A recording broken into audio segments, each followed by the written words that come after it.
Crystal Chibu. I currently work with an international fast-moving consumer goods company.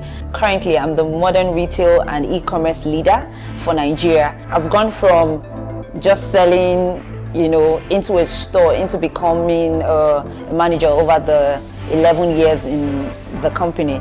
And also, alongside that, I started the Irede Foundation. The Irede Foundation works with children living with limb deformities and amputees, either as a result of trauma or as a result of congenital issues. So when you talk trauma, you're talking probably accidents or a mismanaged fracture, or even a cancer or something, and the child has to be amputated. And this basically was born out of my personal experience of being a mother of an amputee. My daughter's name is Irede. I mean, I didn't think there was any other name that could encapsulate everything that the foundation wanted to be. Every day I see her abilities and ability to be able to swim, to be able to dance, to be able to do everything that when you think of the challenge of not having a leg and the impossibilities, and I see the possibilities in her, it drives me every day to want to put so much more in the foundation. As a result of some of the work that we've done, we've actually been recognized by the Nigeria Diamonds team. Also, we got nominated for Wise Women Awards and as the most inspiring story of the year.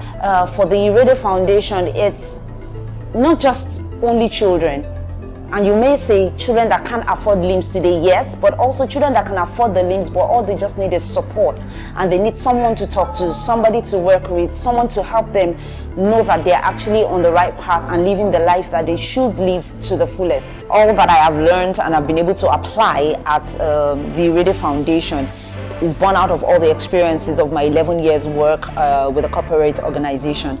It's interesting, it's a bit hectic, but then it's possible to be able to work for someone and also do your own thing by the side.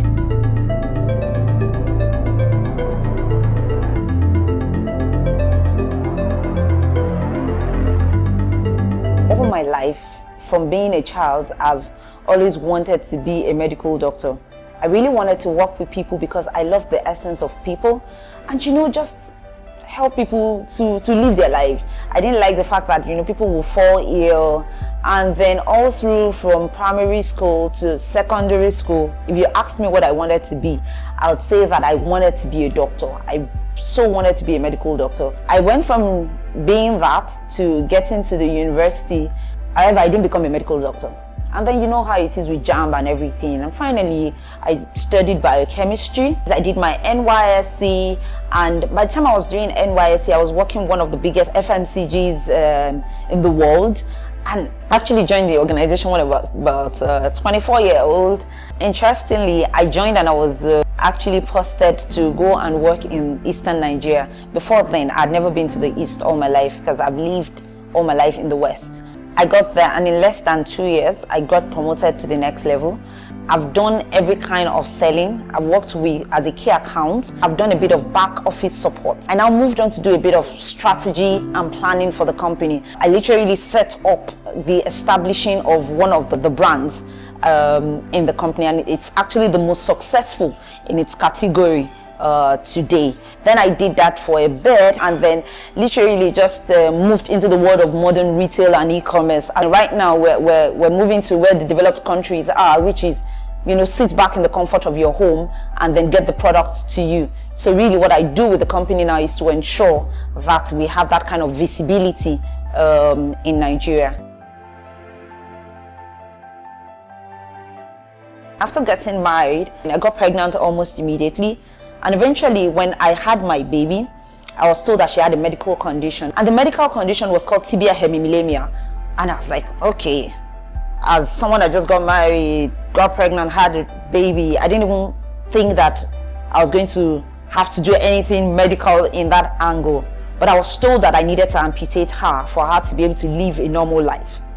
And that was where the challenge came. Eventually, when she was about 2 years old, we had to amputate her, so she was amputated. I just wanted to write and blog about the pain and the that I went through, you know. Actually, I met a woman that had a child amputee, a boy actually, and his arm was amputated. And really, she spurred me to action. She made me start, because I started like a support group thing with her, where really she had stopped going to work. She resigned from her job. She closed down her store, even though she started a store, and she did not put her child in school. So that was like the first practical example for me, and something to, you know, really carry out this thing that I said I wanted to do. So I started working with her to go through a process. That is how the Irede Foundation started. In the first year of having the foundation, really we were able to do just 2 limbs, because a limb cost about ₦1 million, and we're just able to raise a little less than 2 million. But today, I remember last year we did about 5 limbs, and this year already we're tracking to raise about 20 million to be able to do hit our number of 24 limbs this year. So it's interesting. It's been growing. I can only be grateful to God for it.